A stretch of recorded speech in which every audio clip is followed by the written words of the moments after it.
Well, for the past few weeks, there's been a familiar face missing in action here at Club Menangle, and when this particular lady turned up for the big night here, the Chariots of Fire, caught up to find out about her new career path. The lady in question is Ash Hart.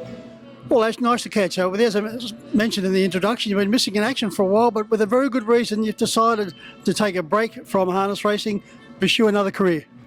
Yeah, I've gotten involved in the disability industry as a support worker. So I've been doing that for about 3 weeks now, so very new, but I'm enjoying it so far. Obviously missing the horses because they're a big part of my life, but yeah, we'll see how I go.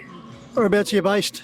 Wallandilly, so sort of all around Campbelltown, Bargo. We've got clients in Wollongong, so all over the place really. You're looking after people with varying disabilities and all ages. Yeah, there's mentally and physical disabilities, and I think my youngest client's 3 years old and my oldest is a male in his 60s, so yeah, very wide variety.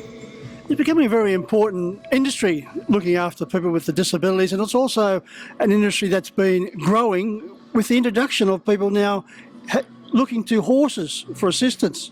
Yeah, I know a couple of the girls that do the therapy with the horses, but it's just such a rewarding job being in the disability industry, and I like to think of myself as a pretty caring person, and it's very fulfilling to be able to help people in need.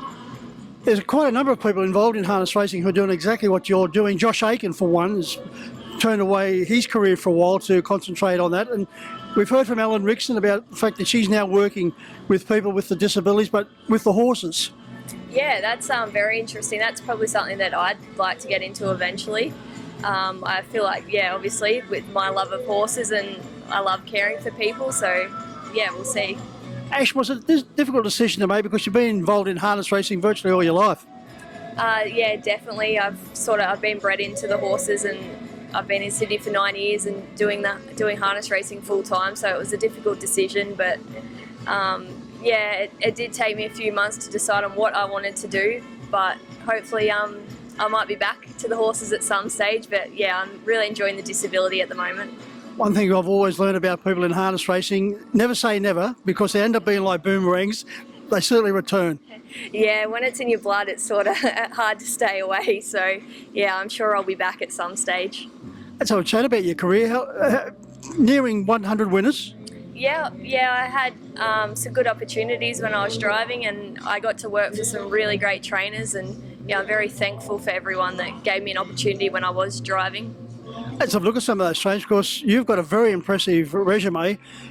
Jason Grimson, Andy Gath, Anthony Butt, Luke and Belinda McCarthy, Jack Trainer. Yeah, I think strategically I tried to place myself in, what I consider as great trainers, and that's how you learn, and that's how, you sort of, become the trainer that you want to be, and you sort of can take a bit from each trainer and put it into your own craft. Yeah, that's the most important thing, isn't it? Learning from everyone and then building around that. Yeah, 100%. And I worked in quite a few different states and got to travel away with horses sort of all over the country as well. I was very lucky. Should also mention you're involved with Sloys. Out of all that particular group, Ash, which one did you find it the most fascinating to work with? Everyone. Obviously, Luke McCarthy is such a great horseman and driver. I learned a lot from him, and I spent the most time with him as well. But I'd have to say Jason Grimson as well. He just has a knack with the horses. He was just incredible to watch and learn from. And so I really enjoyed working with Jace. Obviously, both growing up in the Riverina as well, we're really great mates, and it was just good to work alongside him for a few months. Talking about the Riverina, of course, Uncle Trevor White recently celebrated his 70th birthday and was able to train the winner of that particular race, driven by Peter McRae. Yeah, that was an exciting week for the family. So Cam and I actually drove back that weekend, and we had a surprise 70th for Trev, so that was good. And I think Pete even gave a little salute for that win he got for Trev's birthday. So it was very exciting for the family. You don't see Pete get too emotional when he drives the winner, but the whip certainly got a bit of a flourish on that particular occasion. Yeah, no, he's a good bloke, Pete, and he tends to be on the more serious side at the races. But it was good to see him get excited for Trev. Ash, we're still about 4 races away from the Chariots of Fire. If I asked you if you wanted to have a drive in the race, who would you take? Yeah, definitely Frankie. when I was working for Jace, he was my favourite horse in the stable at the time as well, so I hold a soft spot for him in my heart, and obviously Cam driving him, so I'll be cheering him home. Can he go on to win the Miracle Mile? Oh, he's definitely got the potential to. He's obviously going to have to step up tonight, and then obviously if he did happen to make the Miracle Mile, he's going to have to step up again, but he's just so versatile, and that speed, he's got crazy speed, and he's a very exciting horse. And Cam just keeps on keeping on, doesn't he? Just never puts a foot wrong.